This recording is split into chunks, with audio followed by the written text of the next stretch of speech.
Schmoes Know presents HorrorFlix, a podcast covering all things horror, suspense, and psychological thrillers in the world of cinema. And now, here are your hosts, Cobbster and Cody. What's up, horror fans, and welcome back to another episode of HorrorFlix, a show in which Ken Knopfler said so eloquently, we talk about horror films. That's what we do. Yeah, that's what we do. That's what son. we do. Yeah. Yeah. So I'm one of your hosts, Cobbster, and I'm joined here with my good friend, my pal, my buddy, my friend, Cody. Thanks, Dad. Cody here, the co-host of the show. I'm excited to be here today once again. Yeah, I would hope so. Yeah. I would hope that you like. Sometimes I'm like kind of thrilled, like slightly, but I'm really excited today. Slightly thrilled. Today huh? I'm like, you know what? Let's do this. Anybody want to be a co-host of a horror podcast that's excited? You jerk. I am excited. All this effort. I'm very excited. All this crookedness. Hey, it's not crooked today. Yeah, but my It's shoulder keeps hitting off-centered. it. For those of you listening only, we were talking about the Camp Crystal Lake sign that's in the background because we are on video now. We've been doing it. This is our third episode doing it live. I guess not live. Live? It's not live at all. We're live you're... as we're like, Okay. we're live. Okay. It's alive. It's alive. We got to put on performance here for you guys. Yeah, and so, this is our third episode on video. It's going really well. It's a lot of fun. Very excited to be able to see you guys because we can see every single one of you. We can't see them. Shh. We can see all of them. You're supposed to be spooky and creepy. Oh, we're looking at you. Yes, exactly. And so today we're going to be talking about Crimson Peak. Hey-o. Yeah, the movie came out this weekend. It was I'm not sure if it's a big hit yet or not because it literally came out yesterday. I don't think it only made like. We're recording this on a Saturday. It only made like $5 million on Friday, which means if you multiply about 3, it's probably like 15 mil. Yeah. It definitely won't top 20 though. Oh, that's kind of a shame because that sucks. Yeah. We're gonna get full on into this movie. We are gonna get into spoilers for sure, and we'll let you know when we do get into the spoilers because we'll give you guys a little bit of a review beforehand, what we thought about it going into it. We'll talk about maybe some other Guillermo Del Toro movies that we've seen in the past that we're a fan of, or if we're not a fan of. But this whole episode is dedicated to Crimson Peak, so hopefully you've seen it by now. If you haven't, go out and check it out. Come back and watch this episode. Yeah. Or at least watch the first half when we don't really get into the spoilers and stuff. But that's just this whole episode, man. We'll have a Stacy Howard. She brought in a HorrorFlix Kill. We'll bring up that in just a little bit. And yeah. But actually, I want to talk about something that happened up in Fresno. I knew you weren't gonna. No, I was just gonna bring this up. Oh, okay.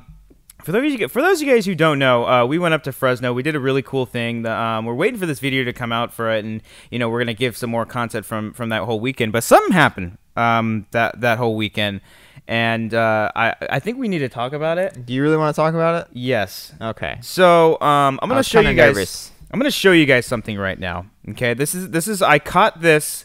This is just up in Fresno. Cody was sleeping, and he tried to pull a prank on me. Well, just. See for yourself what Yeah. happened. If you guys are listening on iTunes only, I apologize. You'll be able only to hear it. But be sure to check it out on the YouTube channel, Schmoes Know podcast channel, to see it. But it's what you're about to watch is very disturbing. Yeah. And I apologize. And, Viewer discretion advised. When we get back, Cody's gonna explain himself. What's up, horror fans? So I got Cody's key, and apparently he's sleeping right now, so I'm gonna mess with him a little bit, okay? Here we go. Oh, fuck, it's... Hold on, let me find the light. The light's not working. Okay, hold on. Alright. I don't know why, but his light's not working. Come on. Okay. Be quiet. Come on, focus, focus. There we go.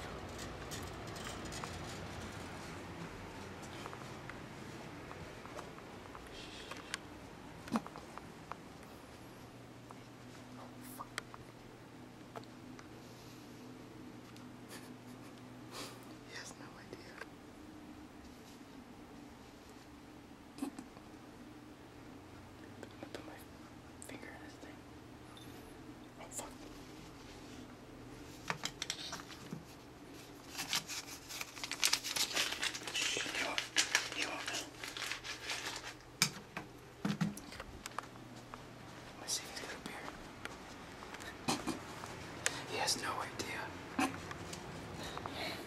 Fuck, my shoes untied. Okay. Hold on. I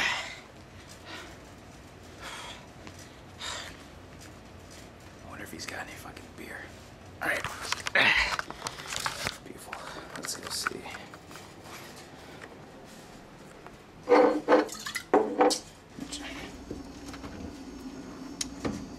old pizza?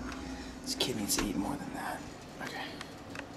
We'll go mess with him one more time. Focus, focus, focus. Okay. That's good. That's good. What the fuck? Cody? Cody? What the fuck? Fuck! Oh, fuck. Cody? Cody? What the fuck? Cody? Hey, stop fucking around, man. Cody? Oh! The light works. Okay. Cody? So there you guys have it. That happened, and look, I'm going to be completely honest with you, Cody. Yeah. I don't remember anything that happened afterwards. I don't either. I woke up in my room, and I was just I felt really cold. And I came across this footage afterwards. I didn't even know that You just were like browsing the footage from the week, and you're like, Yep. what is this? I don't remember that at all. You don't remember that at all? I don't even remember going to sleep. I don't sleep during the day. Like, what was that? It was weird. You can't explain anything else. It was There's weird. It was so nothing bizarre. else.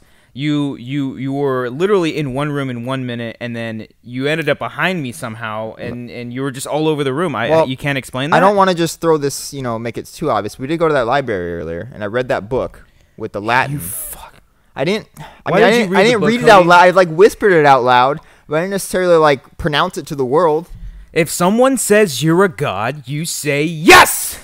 That was a Ghostbuster reference. Why did you read from the book, Cody? It was an interesting read. It had it had great cover art. We're surrounded by horror all the time. We talk about the cliches, the jump scares, all of that bullshit, and I was yet just you more do the one fascinated by it. thing. I'm sorry. You do the one thing that you're not supposed to do. Now we're gonna be haunted forever. Not forever. We can fight this thing.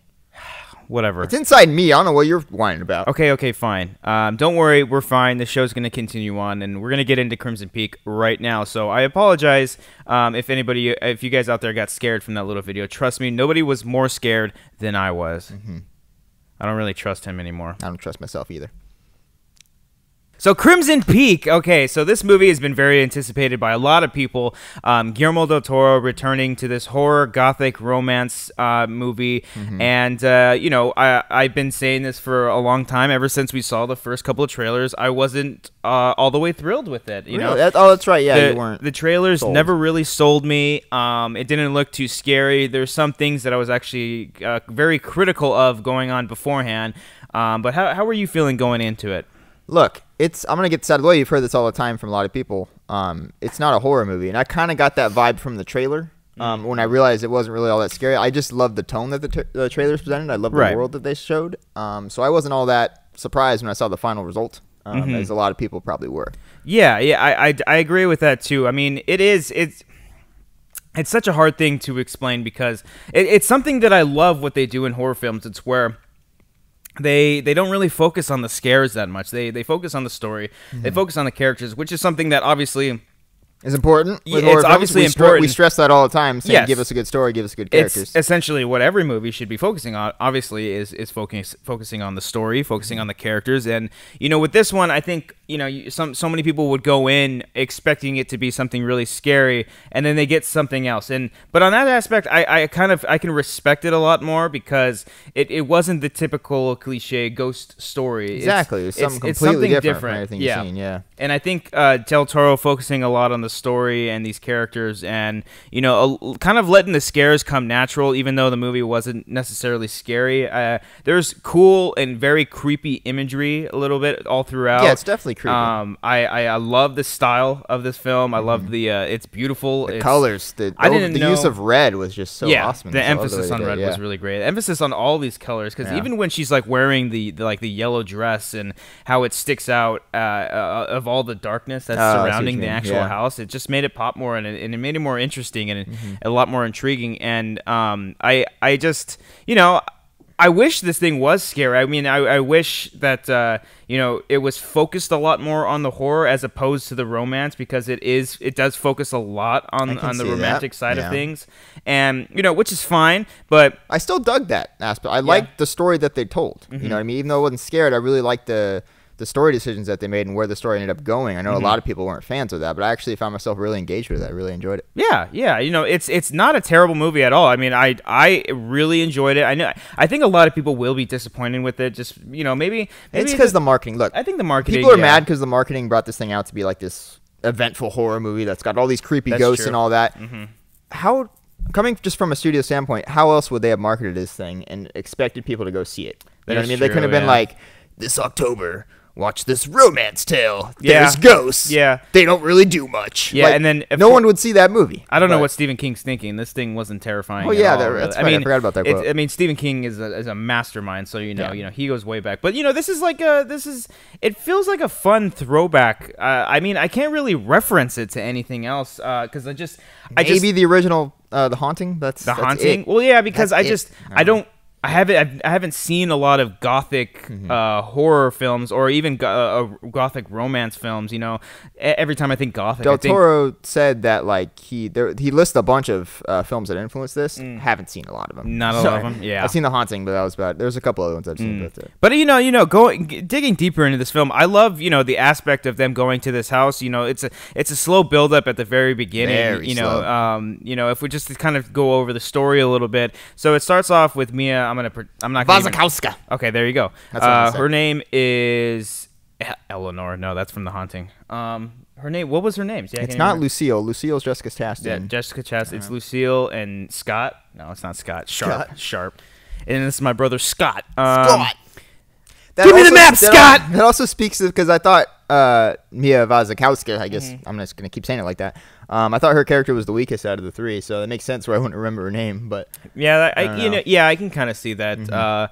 I mean, okay, yeah. So, well, I can't remember her name, so people are going to say Mia. We'll just call her Mia. So, at the very start of the film, it's this voiceover that you've heard in the trailer that ghosts are real. That much she knows, and it starts off with the film. Her mother has passed away, and something happens at the very beginning, and it kind of startles her, and it kind of makes her become a believer in this whole ghost thing. And years and years go by, and up comes Tom Hiddleston, who plays Sir Sharp. Something Sharp.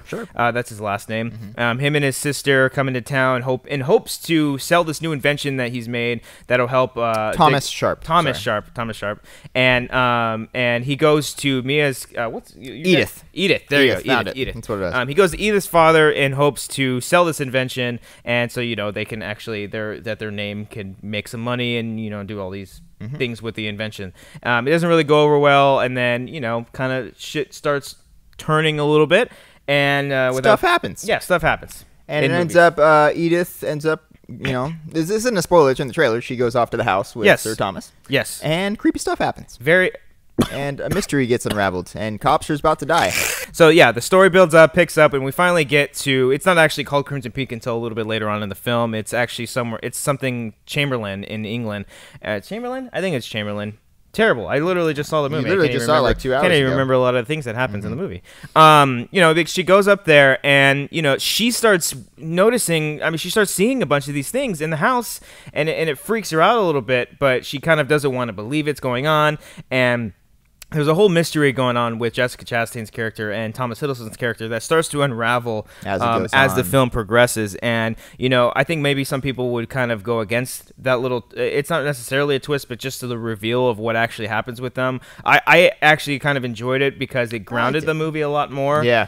Because, because of the marketing, the way I figured Del Toro, Ghost, it's supposed to be this creepy movie, I thought this whole thing was going to end up being some kind of supernatural thriller throughout the whole thing. And, it really holds back on that. It keeps it grounded as much as possibly can. I mean, the ghost, like literally, they have an impact in the movie, but they're not the forefront of it. I think the theme they're going for this is that the humans are scarier than the ghosts. Yeah, I think so, which too. is a complete flip-flop from what we're used to, obviously. Yeah, and I think that's kind of one of my problems with this film is that there is a little bit too much exposition. There is so much explaining going on.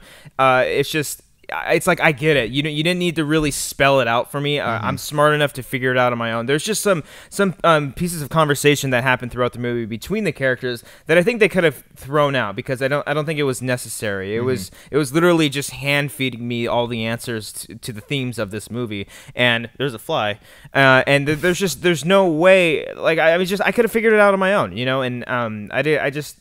yeah, that's kind of one of the things that I take away from this movie. That's understandable. Now, we talked about the ghost and how we're kind of making fun of them. Give them credit. There are some genuinely scary moments with them. Yeah. They just don't take up the film, so you can't really consider this a ghost story. No. And that's kind of one of the great things that, like, as I was watching this movie, there's one point where some information is given to Edith, and there you go, right? It was Edith. Some kind of information was given to Edith, and at one point, Jessica Chastain and Tom Hiddleston are walking away, and she says, like, how does she figure that out? How does she know this? How did she know that this is going on? Because this little plot's going on between the two of them and the girl, they have no idea. And slowly, as the film is progressing, I'm starting to realize, and we're going to start to get into some spoiler territory, I come to realize that they have no idea that this place is haunted. Like at the very start of the film, Tom Hiddleston says something about ghosts, saying that, back where I'm from, we think of ghosts very differently. And so I was like, okay, so they're kind of aware that these kind of presence are around, but nobody sees the ghosts except for Edith throughout the entire movie. And I thought that Are we was officially actually on spoiler watch now? Yeah, I think we'll get into spoilers now, with the Spirit Finger spoilers. Spoilers. We'll go into some shit right now. So if you haven't seen Crimson Peak, overall, I mean, just a quick wrap up of our thoughts. I thought it was a well-paced movie. I enjoyed it. Beautiful. Acting was really great. Charlie Hunnam, I thought, was really great, too. It was cool seeing Bobby from Supernatural pop up, too. I haven't seen that guy in forever. Who played the dad of Mia Wachowski. She's not Edith. a Wachowski. It's Wachowski. Her hair would be Mia like Wachowski. flaring pink the whole time.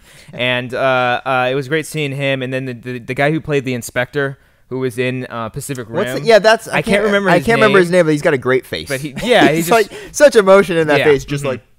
Yeah, it's such a great face. That man. It looked like a butthole, it's butthole face. Butthole face. He's a great actor, and he's a very well really good actor. Yes. Sure, if you're watching or not, but if you are, you're a very good actor. I'm sorry. Yes, I like to be friends. Anyway, I enjoyed Crimson Peak for what it was. At the moment, it's on my top 10 of the year, but it's like probably number 10, so it's going to get bumped immediately. I don't think it'd be on my top 10. Yeah, to be but honest it's a solid movie. It's a really solid movie. I mean, I would probably pick it up on Blu-ray and check it out again, and I'd love to see the behind the scenes of this movie for sure. But yeah, I mean, overall, I did really enjoy it. It's not scary. It's not the horror film of the year, unfortunately. But if you go in completely open-minded, not really full well knowing that it's not trying to scare you. It's not. It's just trying to tell a story. Yeah, it's just trying to tell you a story. And that's, not to go off too much on a tangent, but, a lot of horror films that we really like a lot do that. I mean, The Exorcist is kind of like the prime example of a film that wasn't approached as a horror film. It was approached as a drama, and then the scares kind of just naturally came. And I can respect that. I wish this movie turned out to be somewhat like An Exorcist, where, they were organically letting the scares come to you. But these ones did feel a little bit forced every now and then. And they just kept kind of repeating the same scenes. Yeah, I think so. And just, Del Toro, I don't think was really trying to make a scary movie. He was just making his love story. Give him credit. He said from the start, I remember he was saying it at Comic-Con, he's been tweeting it ever since, like,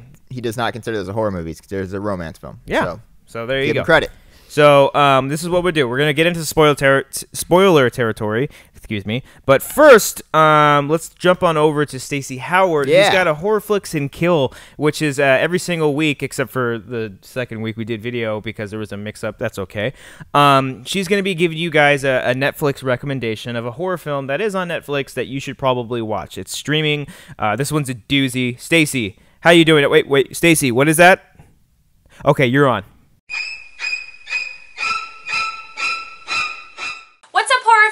I'm Stacy Howard coming to you with my HorrorFlix Kill recommendation of the week. Now, some horror films are bloody and violent, some are a little more fast-paced with action, some have a lot of jump scares, and some are a little bit more of a slow burn. That's definitely this week's movie. Directed by Aussie director Justin Kurzel, of course I'm talking about The Snowtown Murders. Now, it's based on true events and follows the story of 16-year-old Jamie, who is basically manipulated by his mother's new boyfriend and a gang of self-appointed neighborhood watchmen who decide to torture and murder members of their own community. I absolutely love the Snowtown Murders. Not only is it dark and intense, but the fact that it's based on one of Australia's most notorious serial killers makes it even more dramatic. Everybody who's involved, the entire cast, does a fantastic job of portraying these real-life people, and it's one of my favorite indie films to come out. It's also directed by the director who is helming the highly anticipated new film Macbeth, starring Michael Fassbender and Marion Cotillard. So he's definitely one to watch. I'm really, really excited about that film, and this film is an indication of his talent. Since it's one of my favorite indie films to come out, I'm going to give it 4.5 out of 5 skulls. I highly recommend you see it. Let us know what you think in the comments below, and we hope you like it. See you next week. Bye-bye. Bye. Bye. So I wake up and I'm in this room. It's pitch black. I turn on the lights, nipples everywhere. Really? Just nipples. That happened to you covering too. It happened to you? All the time. Oh, Every dude. Tuesday. And then all of a sudden, like right before, like this was like the dream within the dream, then it just, the room started filling up with milk, and it was just horrifying. Wow. Horrifying. Hi guys, welcome back. Thank you, Stacy. Really appreciate that HorrorFlix Kill Good pick. Netflix recommendation. Snowtown Murders, man. Have you seen it? I haven't. Australian. I'm going to watch it now. Australian horror film, I believe, is what she said. They're good at what they do. They are. Or it was New Zealand. I always get the two mixed up. Don't kill me. Don't kill me. Kill me.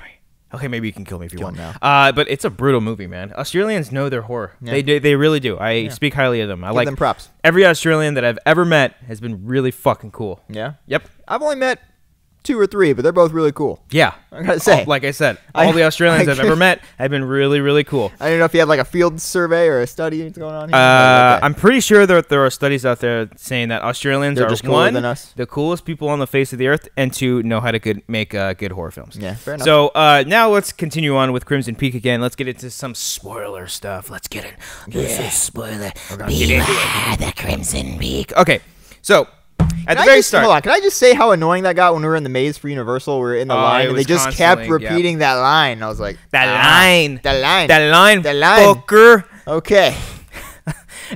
So yes, spoilers. So at the very top of the film, so the mother passes away, and the reason why Edith is able to see ghosts is because she sees a ghost when she's a very little kid, and this is an aspect that I really love because I talk about this all the time. Is that kids in horror films need to be focused on more and handled a lot better, because a child is something so pure, just so pure, and has the fullest amount of imagination that you can possibly think of, because there's no logic, there's no reason, and there's really nothing unless there's really nothing to tell them otherwise except for like their parents. Their parents say there's no monsters under the bed, there's no monsters in your closet. Well, guess what, little kids, there are. There's some fucking monsters. There are. Great opening scene. But it was a cool, very cool opening scene, because it's the first time she's ever seen a ghost, and of course the ghost is her mother.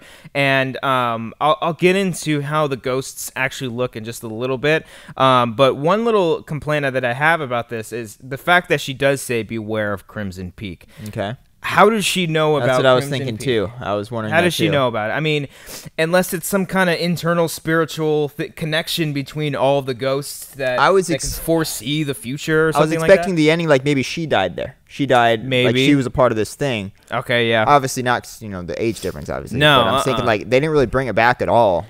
Towards the end of the movie. No, it was almost just like, oh, what can we have? What kind of tagline could we throw into the movie? Okay, beware of Crimson Peak. I mean, I get what they were trying to do as far as like warning her, and as soon as Tom Hiddleston's character says Crimson Peak at one time, she kind of connects the dots, saying like, oh shit, my mom warned me about this, but.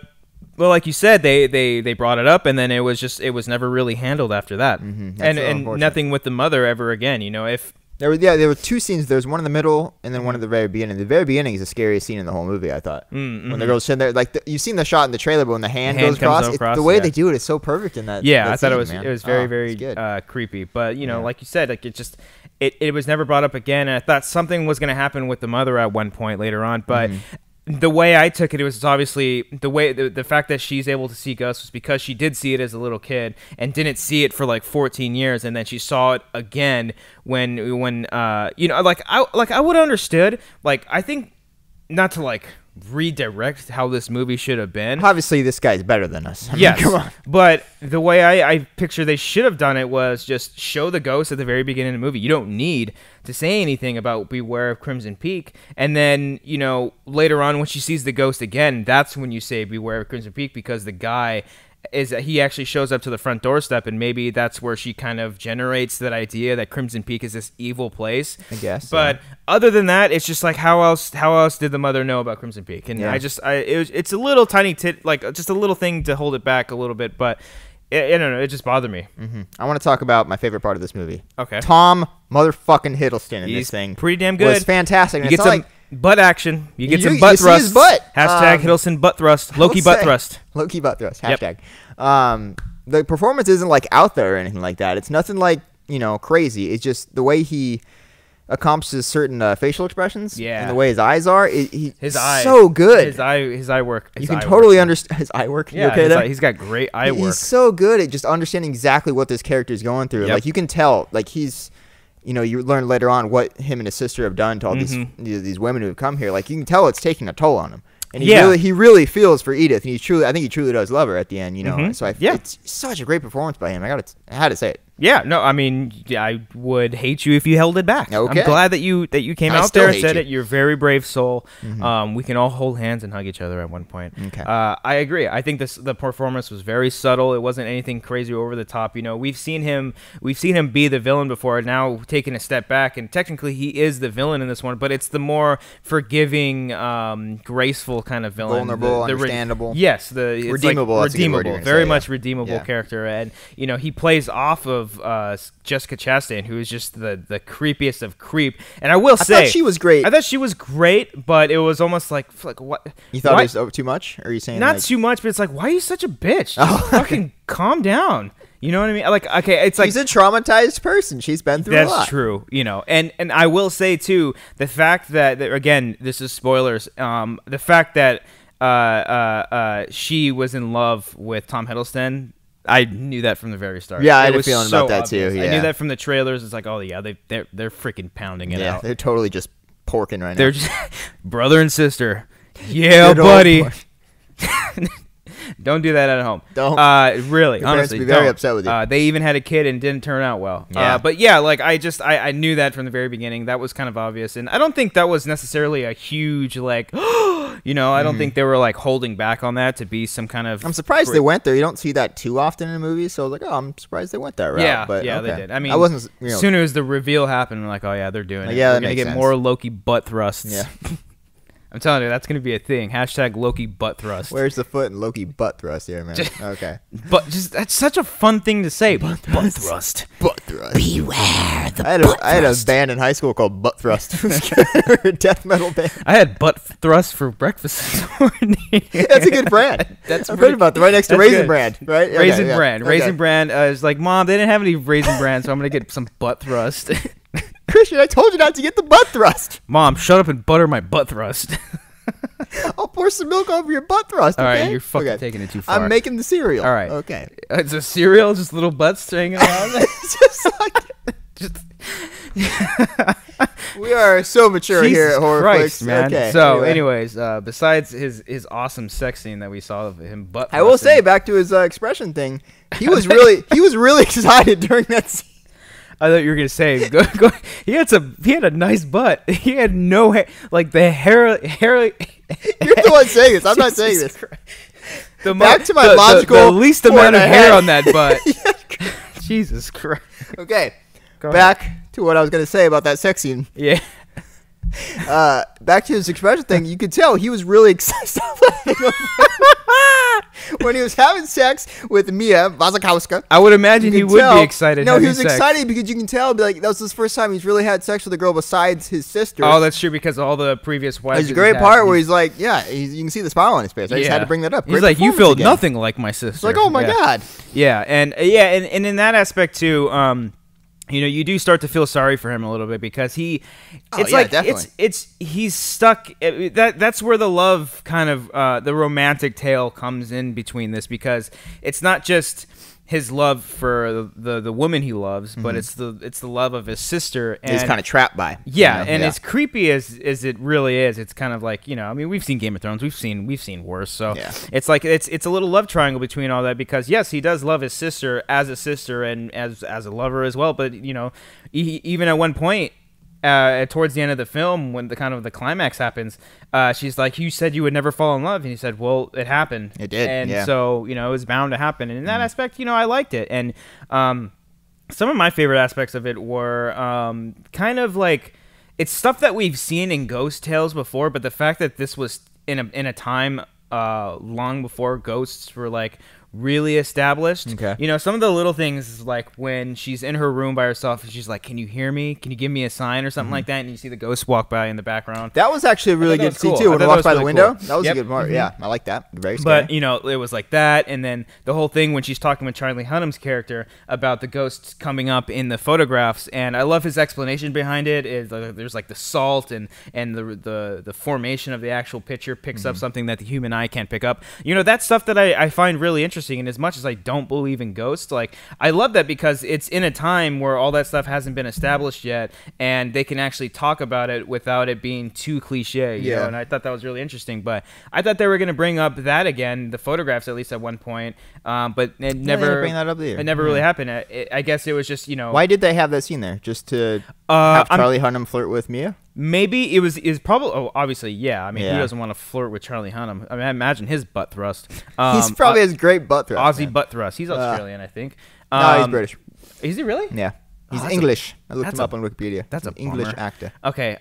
His accent. He's a great actor. He was great in this movie. His the time. accent is tough to get rid of, man. Every single thing that he's in, even in Sons of Anarchy, of some episodes that I've seen, it just pops out of nowhere. The Jaeger program was born. Just like, we're American, we talk like this. But he wasn't even really. Caution. He wasn't American in this movie, was he? Supposed to be? He was. Jesus. Yeah, because they were in America when Tom Hiddleston came to visit. Embrace it, and embrace that shit. Be who you are, homie. Yeah, he's good. Shit. Yeah. The Jaeger program was born. But I think the reason for that scene was because and this is something we haven't talked about yet. The fact that she was an aspiring writer and she's writing a ghost story.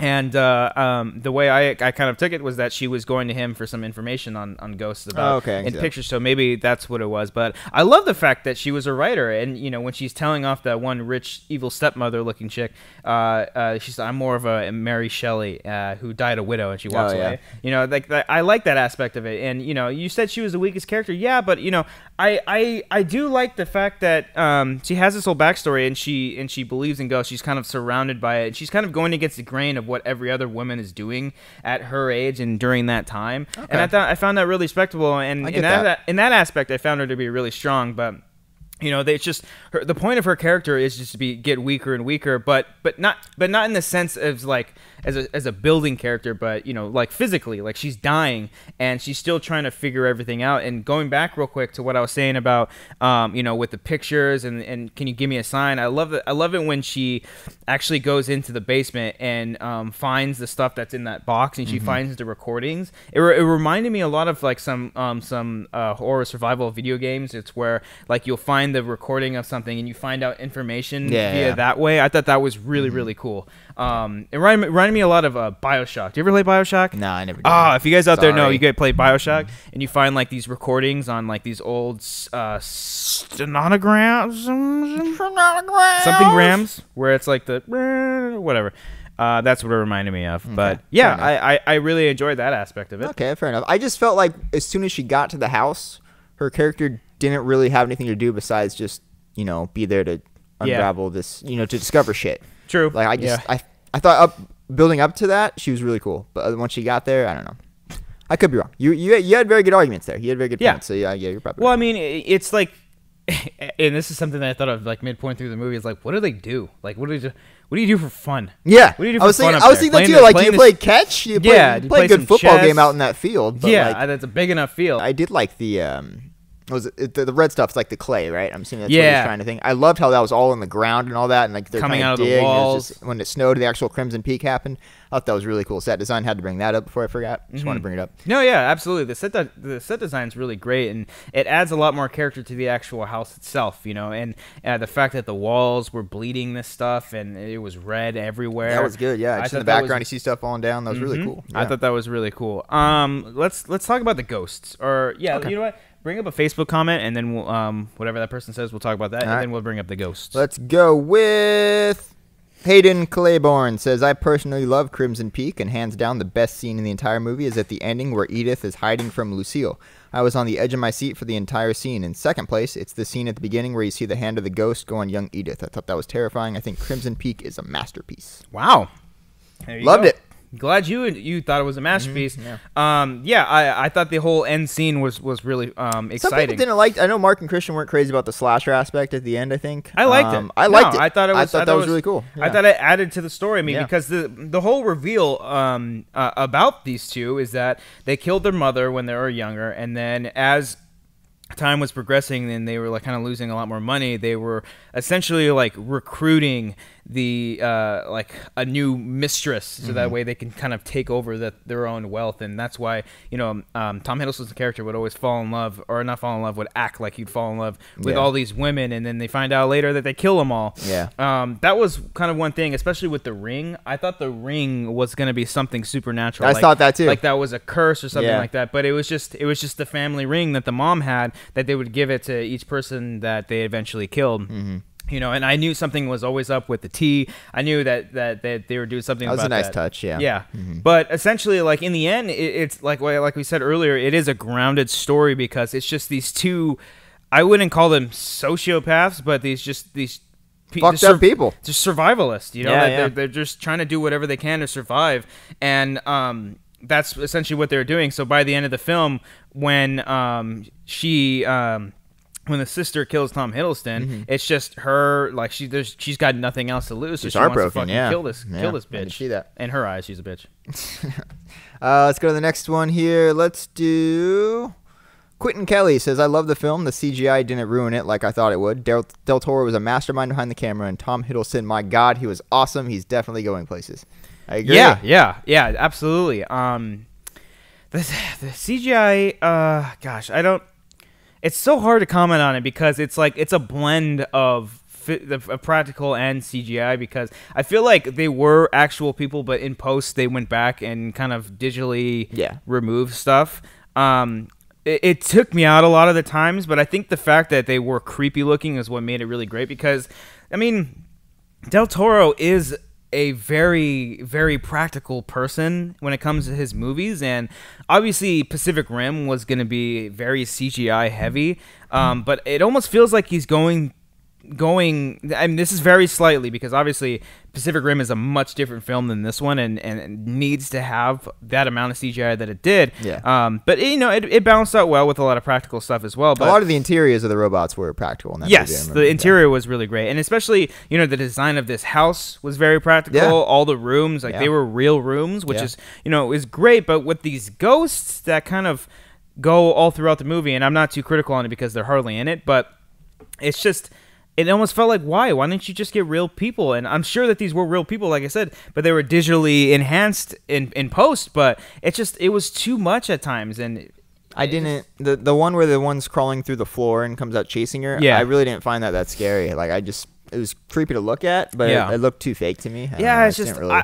I like the kind of floating like smoke aspect of the tail end of the ghost. I thought that was really interesting too, and you know, I like the fact that they were red the whole time, but it didn't really do too much to me. You know, it just goes to show you that CGI can't scare me. Like, there's nothing about it that's appealing, really. Yeah, I mean the mother looked really cool. I thought she was really cool too, and the fact that she was black, like, that's the kind of thing. It was almost like CGI claymation, but not real, but real. You know, it was a weird mixture of it all, and it didn't really fit well with me. And it was just kind of the typical, like, the one scene that I fucking really loved. It was very, very short. It was when she thinks that the dog is on the other side of the door, and you hear That it was crawling, good. and Yeah. then she's like, "What are you doing in there?" She slightly opens it, and then the dog barks, and it's right in front of her. And so when it cuts back, the character Mia, she can't see it, but there's a head just Yeah, that standing was right great there. And so scene. when she closes it, it falls backwards. That it looked like a real head to me. That looked really creepy. Yeah, maybe Not just sure because if the it shot was. was only like half a second long. Right. But it looked great. I thought yeah. that was like the most effectively scary scene in the entire movie. But other than that, there was nothing really else that kind of creeped me out. But excuse me. But yeah, I wish they would have went a little bit more practical. But like I said, it wasn't too distracting. It was distracting in the sense that it couldn't scare me. It couldn't. It didn't feel like a real thing. And I get it that they were trying to make them ghosts. They make them see through, and you can't really do that with a real person. But I never found myself looking away at this thing, and like the coolest scene to me, I think, was at least the scene where I had to look away was at the end with what's in it when Chastain stabs Tom Hiddleston in the face with the knife and he has to like pull it out. I thought that, I mean, obviously it's special effects, but like that was really hard to watch. That made me look away. I thought that was really effective too, and you bring that up, and I thank you for that. No problem. That's what I'm here for. Glad you brought up the knife scene because the movie's pretty brutal. Yeah.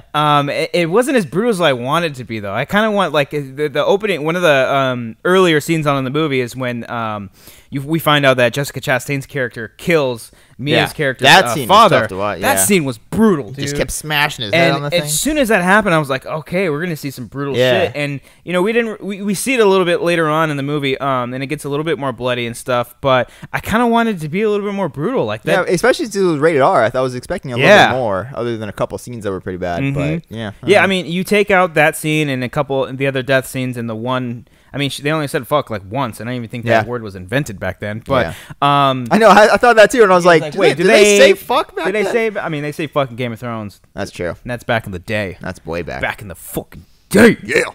Yeah. Butt thrust. Yeah, and the butt thrust just got you. The butt thrust just got me going. But I thought the death scene was really effective too, and as soon as he died, I knew. And that's kind of the other thing too that just kind of reminded me of is when he comes back as a ghost. How can Jessica? I thought that too because they didn't see any the whole time. She didn't see any ghosts, and that's the first time. And maybe it's because her affection for her brother. I can see that kind of stood out a little bit more, and it made her see it. And maybe that's the thing. Maybe that's the connection. Is the fact that like Mia's character saw her mother had died, and that's first what ghost triggers she saw. it to where you can see spirits. You have to be like fueled by the love or something like and that. Essentially, Yeah, maybe that's what it is. Maybe that's why I don't believe in ghosts, because love you don't love doesn't anybody. exist. Love is not real. That's what it is, Cody. You're a lovely person, aren't you? I gotta love someone, and then I'll start believing in ghosts. Fair enough. I love you. No, I don't.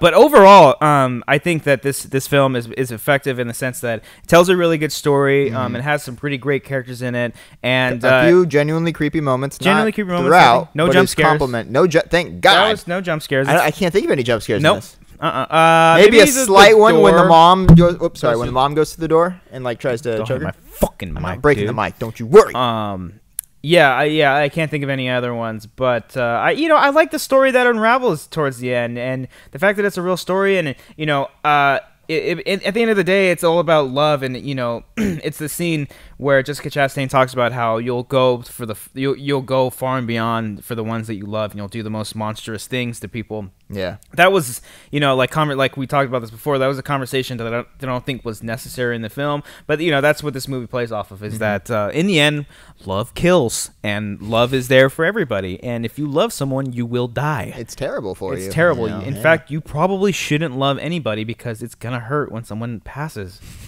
Yeah, sorry, it's not good. It's the truth. What Cobbster is saying is just disconnect yourself from everybody. Yes. Don't ever care for anybody. Become a serial killer. Live is a essentially lonely what I'm life trying to and say. you'll be happy. In all seriousness, but it does take that concept of love and how it can change people in certain ways that that turns them ugly. And I like that theme of it, and I like that the ghosts were the background, that they weren't really focused on, and the fact that only one character was the only one who was able to see it. And what's fun about that is like when we see the ghost and she does it, it almost feels like we're her kind of throughout the entire film. It's like we're in her presence as we're witnessing all these ghosts. I just wish that they were real people and not CGI. But That's okay. That's all right. Because we got a pretty decent. Would I say this is a decent horror film? Sure. Like it's I think nothing it's just terrible. a good movie. It's just a good movie. Yeah, Like, that's all it is. Yeah. Mm-hmm. Yeah. Yeah. Yeah. Not I mean, great, no. but it's a good time. I enjoyed myself. I'm glad I saw it. Yeah, me too. I'll buy it on Blu-ray. You can buy it for Blu-ray on me. Okay. You can buy it for me on Blu-ray. Okay. That's what I was trying to say. I was just going with it, but okay. Don't do that. So thank you guys so much for watching this episode of HorrorFlix. We talked all things Crimson Peak, spoilers and all. We gave you our review. So let us know down below in the comment section what you guys thought about Crimson Peak. Let's have a full-on conversation about it. Talk about it. What did you think about it? What were some of the things you liked? What were some Go of the ahead and things... get into spoilers. We did. Yeah, So, yeah, go ahead. and then we can have some conversations below. If there's anything that we forgot down there, I'm sure there was. Down there in Yeah. hell is where we reside. Just let us know, please, and we will gladly, respectively, get back to you on that. And if you guys are watching us on YouTube, be sure to give this video a like and comment down below everything that we just talked about right now. That would be incredible. Subscribe to this YouTube channel. Check out JT Movie Thinks and Top 10 Show, which we should be on pretty soon. Very excited forward about to that. that. Tell them about the iTunes stuff, man. If you are listening to us on iTunes still, how's it going? Good? Okay, cool. Go ahead and keep rating and reviewing. Get us on the charts. You hear this every week, but we really appreciate it. It helps us feel cool about ourselves, so keep doing that. You can follow us on Twitter at HorrorFlix Show, right? Yes. And then Instagram, same thing. And Yes. then our personal Twitters, I'm at The Real Cody Hall. At Cobbster15. There you go. Follow us, embrace us, be us, surround us, penetrate us, all those things, whatever you want to do. Butt thrust us. Butt thrust us into the next level of hell and back again. Now you fucking do that to me again.